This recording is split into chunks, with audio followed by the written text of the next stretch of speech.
তুমি এমন বিশ্বাসঘাতকতা নিজের বাবা মায়ের সঙ্গী করতে পারলে? হায় ঈশ্বর, এই দিন দেখবার আগে আমাদের তুমি তুলে নিলে না কেন? যাদের জন্য এত আত্মত্যাগ করলাম, যাদেরকে ভালো রাখবার জন্য নিজের সমস্ত জমানো টাকা বিলিয়ে দিয়ে এই বাড়ি বানিয়ে নিজেরা অতি কষ্টে ওই মাটির বাড়িতে রইলাম, তারাই কিনা কি গো, এবারে কি হবে বলো তো? আমাদের জমি তো একেবারে শুকিয়ে খটখটে হয়ে গিয়েছে। এবার আমাদের দিন চলবে কি করে? সেটাই তো আমিও ভাবছি গো বউ। বর্ষার সময় হয়ে গেল, তবুও এক ফোঁটা বর্ষা নেই। চাষবাস না করতে পারলে যে না খেতে পেয়ে মরবো। মহেন্দা আর মনীষদার জমিগুলোতে দেখো, কত সুন্দর চারা গাছ উঠে গিয়েছে। ওরা বর্ষার জন্য অপেক্ষা না করে ওই কিসব মোটর ফোটর দিয়ে জল টেনে খেতে চাষ করছে।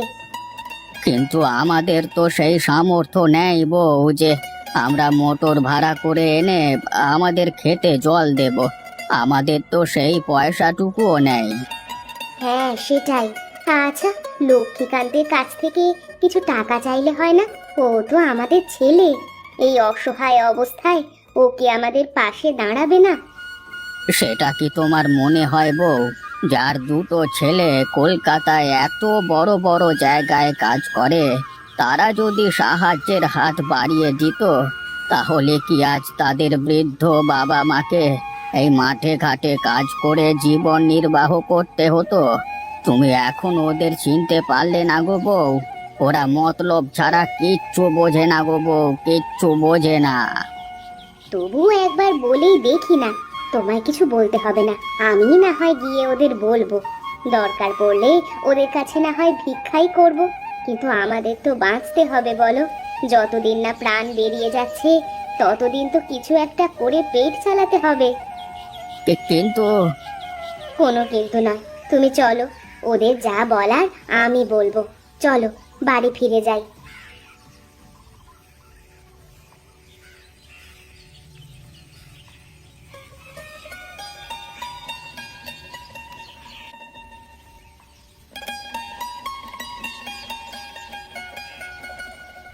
বাবা লক্ষ্মীকান্ত, তোমার সঙ্গে একটা জরুরি কথা ছিল বাবা। আরে এখনই বলবে মা, কাজ থেকে এসে রাতে শুনলে হতো না? আসলে বাবা, খুবই জরুরি বিষয় ছিল। আচ্ছা আচ্ছা, বলো শুনি। তুমি তো জানোই, এই বছরে সেরকম বৃষ্টি হয়নি। বৃষ্টি না হওয়ার কারণে জমিতেও সেভাবে জল দেওয়া যায়নি। তাই আমরা ভাবছিলাম, যদি তুমি কিছু টাকা দিতে, তাহলে একটা মোটর কিনে জল আনার ব্যবস্থা করতে পারতাম। আর দাঁড়াও দাঁড়াও মা, ওই অনুর্বর মাটিতে জল দিয়ে টাকা নষ্ট করবার মতো টাকা আমার কাছে নেই, ঠিক আছে? আর তোমাদের এখন এত খাটাখাটনি করবারই বা কি আছে আমি বুঝতে পারছি না। কেনই বা তোমরা এই বয়সে খাটছো? হ্যাঁ, জমিটা পড়ে পড়ে নষ্ট হবে, তাই ওতে চাষাবাদ করা। যদি কিছু টাকা পয়সা ঘরে আসে। কিন্তু আসছে কই?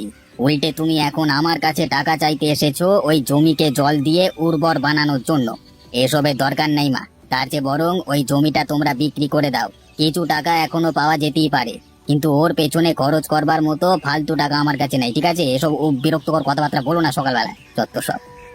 ওই জমির জন্য টাকা দেওয়াটাকে তুমি ফালতু বলছো এখন, অথচ ওই জমিতে ফলানো ফসল বিক্রির টাকাতেই তোমরা আজকে এত বড় মানুষ হতে পেরেছো লক্ষ্মীকান্ত। সেটা ভুলে যেও না। ওই জমি আমাদের মা, ওকে দেখে রাখার দায়িত্ব আমাদের। বাবা মশাই, এই কথাটা আমরা মানতে পারলাম না।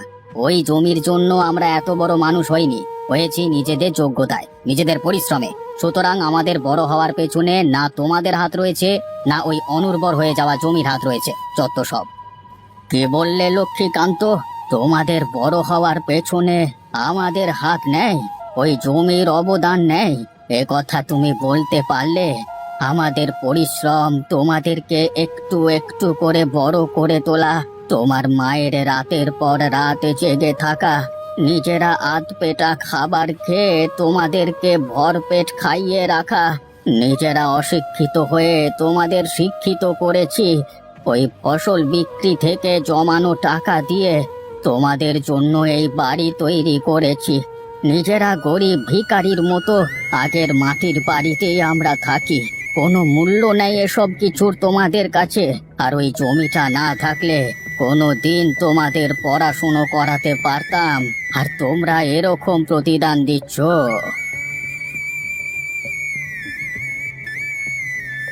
বাবা মশাই, সেগুলো তো আপনাদের দায়িত্ব ছিল বলেই করেছিলেন, না হলে কি করতেন?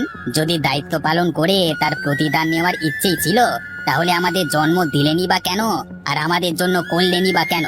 জন্ম দিতেন না, তাহলে করতে হতো না। শুনলে বউ, শুনলে? এই কুলাঙ্গারগুলোর কথা তুমি শুনলে? তুমি আবার এদের কাছে সাহায্য প্রার্থনা করতে এসেছিলে। ইচ্ছে করছে এদের মাথার ওপর থেকে ছাদটুকুও কেড়ে নি, ত্যায্য পুত্র করে এদের বাড়ির বাইরে বের করে দিয়ে আসতে মন চাচ্ছে। সেগুড়েও বালি পড়লো বাবা মশাই। এই বাড়ি আর আপনার নামে নেই, আপনার দুই ছেলের নামে হয়ে গেছে। তাই ওই কাজটাও আপনি আর করতে পারবেন না। কিন্তু এরা এখন চাইলে না আপনাকে বের করে দিতে পারবে, সেই ক্ষমতা এদের এখন রয়েছে। এটা কিভাবে সম্ভব? আমি তো আমার নামে এই বাড়ি তৈরি করিয়েছিলাম। সেদিন অবশ্য লক্ষ্মীকান্ত কি একটা কারণে আমার টিপসই নিয়েছিল। তার মানে লক্ষ্মীকান্ত? তুমি ভুল বললে বাবা মশাই। শুধু এই বাড়িটাই নয়, তোমরা যেই মাটির বাড়িতে থাকো সেই জায়গাটা আর তোমার ওই অনুর্বর জমিটাও আমরা আমাদের নামে লিখিয়ে নিয়েছি।